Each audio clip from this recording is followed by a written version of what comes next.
Assalamualaikum Ustadz, mau nanya nih, katanya kita sebagai muslim harus menahan amarah, tapi kadang-kadang kan kayak menahan amarah tuh ada batasnya gitu. Dan kalau ditahan-tahan malah kitanya yang stres sendiri. Jadi sebaiknya gimana sih sebenarnya Ustadz? Waalaikumsalam warahmatullahi wabarakatuh. Tuh Ustaz, nggak sabar salah, ya kan? Iya, Marah salah. Tapi lama-lama mendem rasa marah juga jadinya kepikiran, bikin mental nggak sehat tuh kan katanya kan. Jadi kita betul. tuh mesti ada di mana nih Ustaz nih? Marah itu fitrah. Ya, Orang kalau nggak marah, nggak mungkin diantar cemburu istrinya jalan sama laki orang kan. Jadi dayus misalnya kan. Orang kalau nggak ada amarah, dia nggak mungkin punya emosi. ya, Kenapa sih di Jakarta ada Monas, ada Jembatan Semanggi? Karena kita dititipkan nafsu, amarah, impian, cita-cita, itu semua harus ada. Dia harus berjalan seiring. Marah itu bukan buat dihilangkan, tapi dikendalikan. dikendalikan. Ya, Marah itu adalah parameter cara Allah mengukur ketakwaan kita. Semakin kita bisa mengendalikan amarah, disitulah semakin meningkat iman kita. Boleh nggak kalau amarah dilepas? ya. Jangan, karena nyakitin perasaan orang bisa merusak amalan-amalan ibadah kita. Boleh nggak disimpan? Jangan, ntar bengek, setruk. Bengek. Banyak nyimpen kayak bom waktu tadi. Benar, iya. Ya.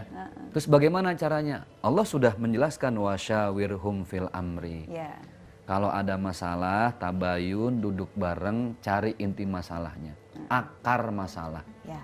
Nebang pohon jangan cuma batangnya, akarnya cabut.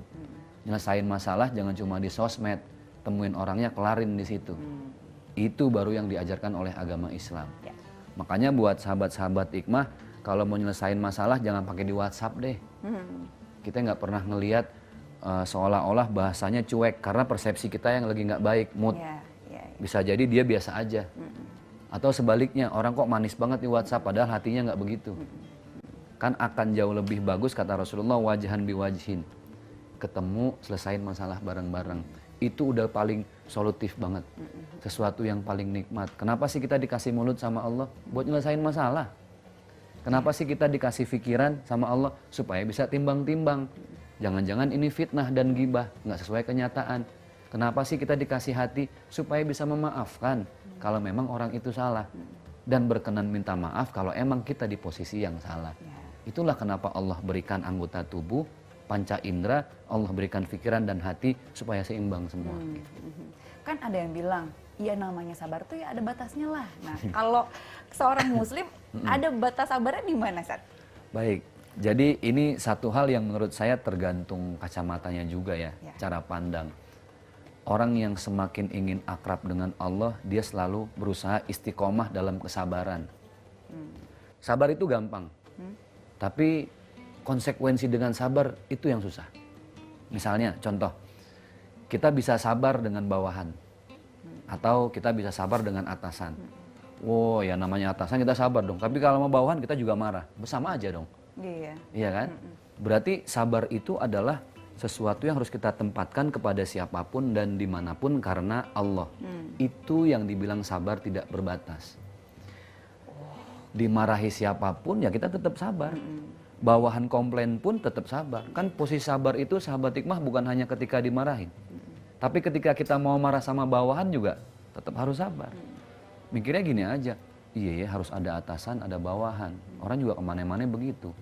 Pakai baju yang di atas, celana di bawah. Oh, iya benar juga. Sekarang ada orang pakai bawahan nggak pakai atasan, lah masuk angin. Iya. Atau yang paling parah pakai atasan Nggak cakep, ada pakai bawahan. dasi jas, nggak pakai bawahan. Nah itu yang paling ribet. Nggak masuk angin lagi tuh Nggak ya. masuk angin, udah masuk semuanya.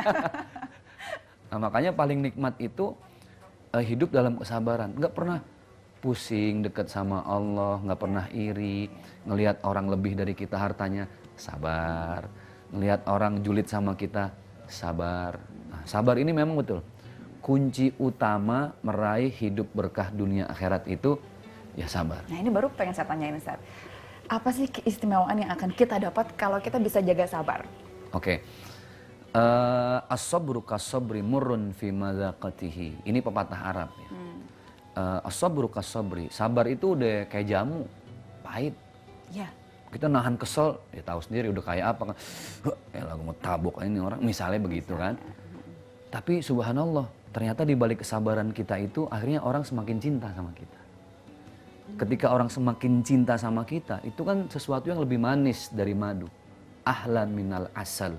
Pepatah itu mengatakan, tapi lihat deh, hasilnya akan lebih manis daripada madu. Ya namanya jamu harus diminum, Ya. betul nggak? Ya. Kalau mau sehat, bugar, kalau kita mau fit terus, ya minum jamu banyakin. Resikonya harus mau pahit. Ya kalau nggak mau pahit ya susah nyari sehat kan gitu, logikanya ya.